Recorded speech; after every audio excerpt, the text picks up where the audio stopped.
Ibrani pasal 10 ayat 1 sampai dengan ayat 38, demikian firman Tuhan.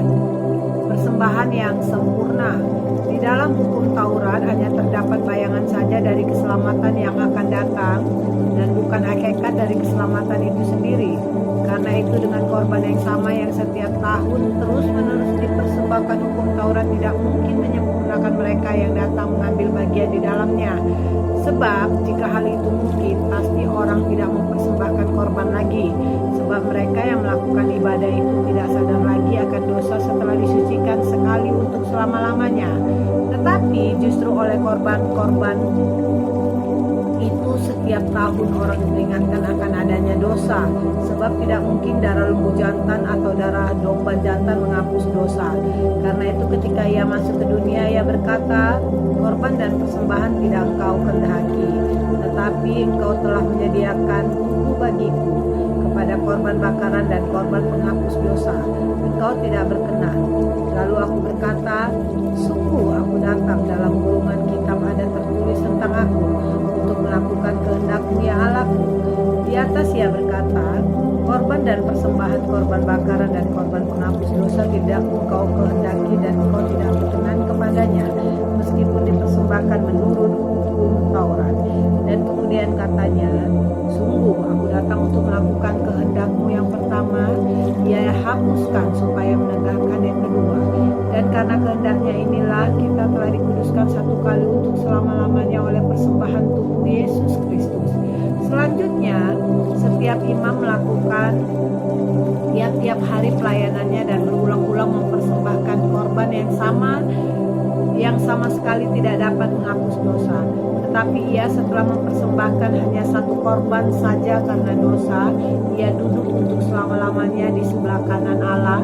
Dan sekarang ia hanya menantikan saatnya di mana musuh-musuhnya akan dijadikan tumpuan kakinya. Sebab oleh salah satu korban saja ia telah menyempurnakan untuk selama-lamanya mereka yang ia kuduskan. Dan tentang hal itu Roh Kudus juga memberi kesaksian kepada kita.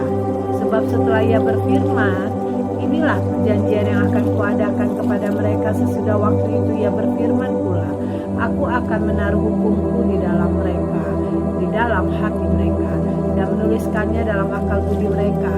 Dan aku tidak lagi mengingat dosa-dosa dan kesalahan mereka. Jadi apabila untuk semuanya itu ada pengampunan, tidak perlu lagi dipersembahkan korban karena dosa. Ketekunan. Jadi saudara-saudara, oleh darah Yesus kita sekarang penuh keberanian dapat masuk ke dalam tempat kudus, karena ia telah membuka jalan yang baru dan yang hidup bagi kita melalui tabir, yaitu dirinya sendiri. Dan kita mempunyai seorang imam besar sebagai kepala rumah Allah. Karena itu marilah kita menghadap Allah dengan hati yang tulus, ikhlas dan keyakinan iman yang teguh. Oleh karena hati kita telah dibersihkan dari hati nurani yang jahat dan tubuh kita telah dibasuh dengan air yang murni, marilah kita teguh berpegang pada pengakuan tentang pengharapan kita. Sebab ia yang menjanjikannya setia.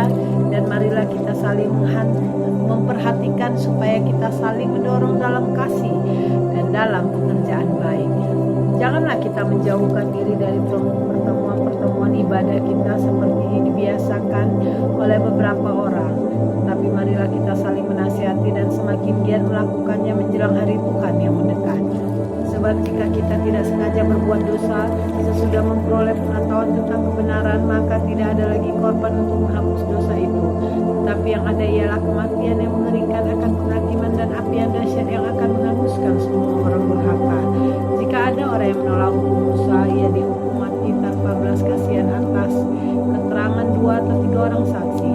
Betapa lebih beratnya hukuman yang harus dijatuhkan atas dia yang menginjak-injak anak Allah, yang menganggap najis darah perjanjian menguduskannya, dan yang menghina roh kasih karunia. Sebab kita mengenal dia yang berkata, pembalasan adalah hakku, akulah yang akan menuntut pembalasan, dan lagi Tuhan akan menghakimi umatnya. Ngeri benar kalau jatuh ke dalam tangan Allah yang hidup.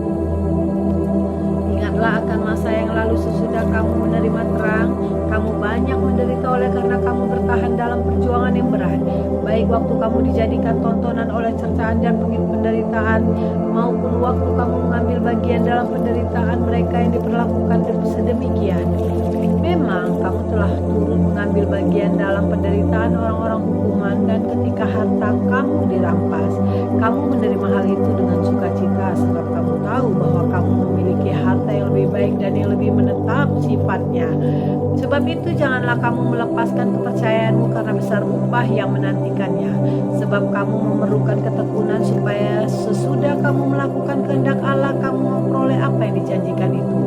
Sebab sedikit, bahkan sangat sedikit waktu lagi, dan Ia yang akan datang sudah akan ada tanpa menanggungkan kedatangannya. Tetapi orangku yang benar akan hidup oleh iman, dan apabila ia mengundurkan diri, maka aku tidak berkenan kepadanya.